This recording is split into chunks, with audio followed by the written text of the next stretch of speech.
السلام عليكم. مفوض الإتحاد الأوروبي المكلف بسياسة الجوار. Son Excellence Monsieur Johannes Hahn, commissaire européen chargé de la politique de voisinage.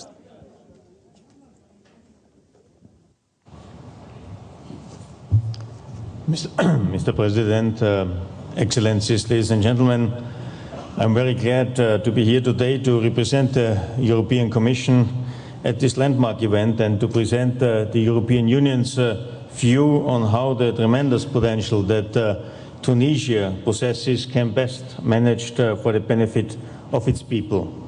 The main message that I convey from Brussels is that we believe in Tunisia and we are determined to help Tunisia to succeed in its political and economic transition.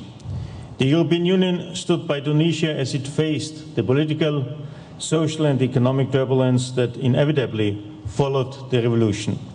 We consolidated this commitment very early by upgrading our relations to a privileged partnership only a few weeks after the revolution.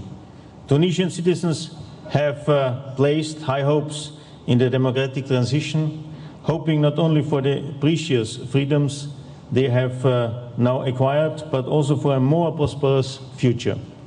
Tens of thousands of well-educated Tunisians are looking for opportunities to put their talents at the service of their country, and they deserve our support to ensure that these opportunities exist. For this to happen, Tunisia needs to take courageous decisions to put in place the basic characteristics to attract local entrepreneurs and international investors, including a solid economic governance, strong market institutions, and a favorable business environment for domestic and private investors. The measures required range from improving customs, logistics, and port services to modernizing fiscal policy and tax administration. More generally, it is absolutely necessary to reduce red tape wherever possible, lessening the administrative burden, especially on small and medium-sized enterprises. I would therefore like to commend the government and parliament for the business-friendly measures that have recently been put in place, including laws on investment and on a framework for public-private partnerships. The pace must, however, continue. European and Tunisian companies alike are now looking for further structural reforms outlined in the government's 5-year development plan, particularly in public administration, justice and decentralization. I mentioned education. Tunisia has an excellent track record in producing graduates in a wide variety of disciplines, but the picture is less encouraging when it comes to providing them with employment opportunities. It's my firm view that the educational system must shift its focus increasingly towards vocational training. This is what the market is calling for and where the real potential lies.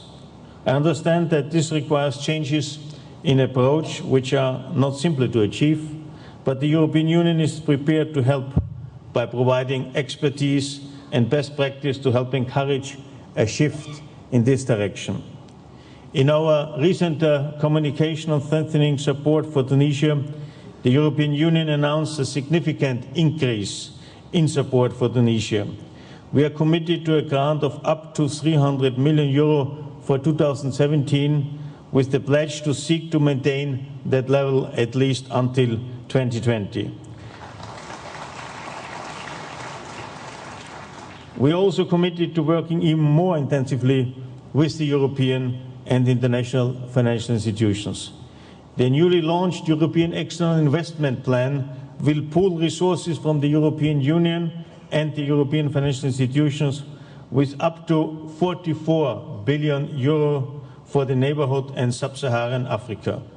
The plan will also establish a guarantee facility to mitigate risks and leverage investments in sectors with the highest socio-economic potential.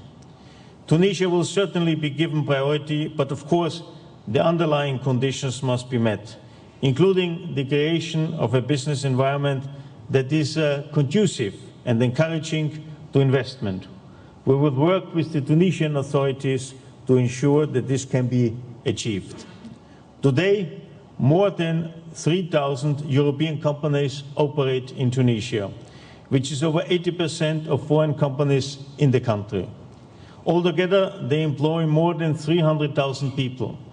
I'm convinced that there is potential to expand this intense economic relationship further, to boost competitiveness of Tunisian products and attract foreign investment.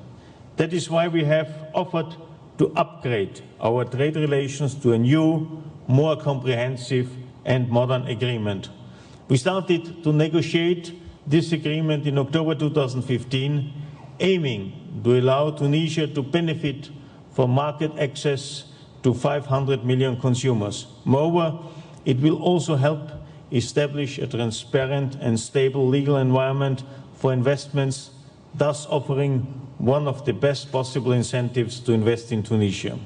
To conclude, ladies and gentlemen, distinguished guests, I would like to restate the European Union's unwavering support for Tunisia in its efforts to reform its economy after having successfully established a modern democracy.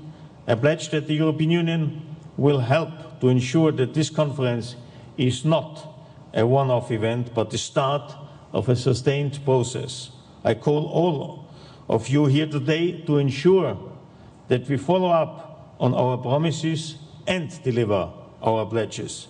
Tunisia deserves no less. I'm happy to see you, Mr. President, already tomorrow in Brussels to continue what we have started today. Thank you very much. السيد فرنار هوير رئيس البنك الأوروبي